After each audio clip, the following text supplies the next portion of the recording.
So I was the next victim of this curse? I didn't believe in curses like that. That night, I stayed awake, watching the living room camera. 2:03 a.m. The camera caught a faint shape, like a human shadow, pushing the cart across my room. No face, no sound, no footprints. I gagged, collapsed. Early July, scorching hot. I dropped by the Walmart near my apartment complex like always. I picked up a few random things: bottled water, spaghetti, toothpaste. When I wheeled the cart out to the parking lot, I saw the cart return station was only about 20 steps away. I planned to push it back, but then I stopped. It was hot. I was tired. No one was watching. I just left the cart next to a white Volkswagen and drove off without a second thought. I got home around 7 p.m. The last sunlight spilled through the window, filling my apartment with an oppressive orange-red glow. I tossed my grocery bag on the kitchen counter, turned on the AC, and lazily sank into the sofa. My hand reached for the Xbox controller by reflex. The game started, and I quickly sank into the virtual world, a place with no rules, no judgment.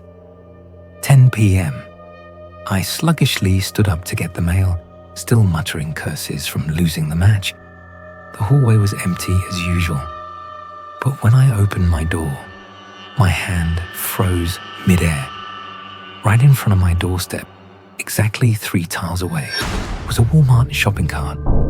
Same type I used that morning, same brand. And one detail made my spine go ice cold. The number W19 printed on the white decal on the side, exactly like the one I'd carelessly left in the parking lot. I stood frozen. My whole body felt sucked toward that rusty metal. The left wheel still had a bit of dried mud, like it had just dragged itself down a dirt path. It couldn't move on its own, and I definitely hadn't brought it home. My heart pounded. The beat echoed clear in the late night silence. I darted my eyes down the hallway, then up at the doorbell camera. No one, no sound, no trace. A cold draft sliced through my neck, not from the AC. My instincts screamed that I was being watched, but I'm not the type to scare easily. I forced a mocking smile, muttering, "Someone's playing a prank on me." I put my hand on the cart handle. Ice cold. Dust left streaks, like someone else had gripped it just before me. Without a word, I pushed it to the end of the hallway, leaned it against the wall by the emergency exit, then went back inside. As soon as the door shut behind me, I turned on every light and cranked up the TV volume. I tried to shake off the creepy feeling. I told myself, it's just a prank. Every neighborhood has that one bored guy who likes to mess with people. That's all. The next morning, the morning sun hit my eyes straight on, making me squint. I walked up to my car and froze. The W19 cart was back. This time, it was parked directly in front of my car's hood, perfectly aligned, like someone had measured the distance and angle to the inch. I looked around. No one. The whole parking lot was empty except for a few birds chirping and the hum of an AC unit in a distant apartment. I stepped closer, bent down to check the wheel. Same old mud stain. But this time, inside the cart was something that hadn't been there last night. A long strand of brown hair stuck to the metal frame with a translucent, sticky film, like glue. I swallowed hard. A chill shot down my spine. "God damn it," I muttered. "This prank's going too far." I clenched my teeth, shoved the cart aside to get my car out. But when my hand touched the handle, there was this faint hiss, a clammy, sticky feel, like touching cold, wet skin. The cart, or whatever was inside it, no longer felt like a lifeless object. That night, after a long day wrestling with deadlines and lifeless lines of code, I dragged myself back to my third-floor apartment. A light rain had started falling. The hallway light flickered like a dying bulb, clicking tick, tick, steadily, making the air feel even heavier. I unlocked my door, a familiar mechanical motion. But as soon as it cracked open, a sharp metallic tang wafted out, stopping me cold. I shoved the door wider and froze. The Walmart cart, W19, sat right in the middle of my living room, dead center, not an inch off. The dim kitchen light cast its cold steel framed shadow long across the wooden floor, like a person huddled, hugging their knees. I didn't scream. I couldn't. My throat locked up tight. I stepped back. The door was still open. I was staring at the apartment I'd locked tight that morning. I checked. No signs of forced entry. No scratches on the lock. No damage at all. Everything intact. I lived alone. No spare keys given to anyone. No partner. No close friends. No one. The air felt suffocating. This wasn't my familiar apartment anymore. It felt like a silent morgue, waiting for me to close the lid. I stepped closer, inch by inch, like approaching a wild animal with no clear shape. My eyes locked on the cart. I grabbed the handle, cold as ice, even though the apartment was warm, and pushed it out. The wheels squeaked, creak, creak, like a child crying. The sound echoed down the empty hallway, making every hair on my neck stand on end. I hit the elevator button, waited for the light to blink. The door slid open. I took it straight down. I didn't stop at the sidewalk this time. I wheeled it all the way back to Walmart. The road was empty. Light rain misted the windshield. On the way, I felt like something was sitting behind me in the car, even though the rearview mirror showed no one. I reached the parking lot, pushed the cart neatly back into the return area. I placed my hand on the freezing metal bar and whispered, "All right." I returned it. "Now go away." I stood there for a few seconds, like I was waiting for an invisible reply. Nothing happened. I turned, went home. I thought it was over. The next night, 1:17 a.m. 3, knocks on the door, soft but clear enough to wake me. I jolted up, heart pounding. I opened my doorbell camera app. No one, no motion, no alert. But the knocking continued. It felt like it echoed from some deep layer of memory. I walked to the door, steps stiff like sleepwalking. My hand trembled as I turned the lock. The door swung open. Freezing air, no one there.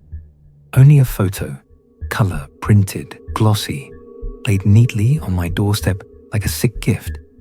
I bent down, picked it up. It was a photo of me, sitting on my living room sofa. I was wearing the exact same pajamas I had on now, in the exact same posture as when I'd been gaming the night before. The shot was taken from behind, from inside my apartment. I felt violated, not by hands, but by an unseen gaze that didn't belong to this world. Something had stood behind me, so close its cold presence burned down my spine, and I'd never felt it. I dropped the photo on the floor, my hand frozen, sweat drenching my back. I locked the door, turned on every light, shut every curtain. I curled up in the corner of the room, surrounded by harsh neon light and the heartless ticking of the wall clock. My shadow stretched and trembled on the floor, as if it wasn't even mine anymore. I didn't sleep. I didn't dare. I just sat there, waiting for dawn. The next morning, I changed every lock, installed extra cameras inside, called the police. They came, took notes, but nothing was missing. No evidence of a break-in. "Maybe you're under stress," they said. That night, I tried to sleep. But at 3:12 a.m., I woke to the sound of wheels rolling, a faint squeak of rubber on tile. Slow, steady. I switched on my bedroom light. In the dim glow, I saw it. The Walmart cart, W19, slowly rolling toward me down the hallway. No one pushing it, no breeze, no force at all. I slammed my door shut. Outside, the wheels kept squeaking. I hid under my blanket, holding my breath until sunrise. I quit my job. I had to move. While packing, I got an email from a strange address, no subject line, just one sentence. You forgot to review the car. Below that, a link. I didn't dare click it. 5 minutes later, an SMS buzzed my phone. Small action, big consequence. I went back to Walmart again, this time to find answers. I asked the security guard about card W19. He looked at me, puzzled. W19. That car was wrecked in an accident.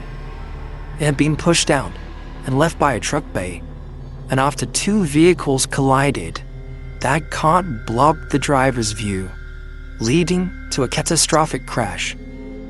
My legs went numb. I couldn't believe what I was hearing. I turned back.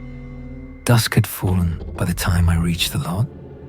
The cart was standing right behind my car, even though I hadn't moved it. I ran, left the car, took a taxi home. That night, I got a letter, no postage mark, placed at my door. Every action leaves a trace.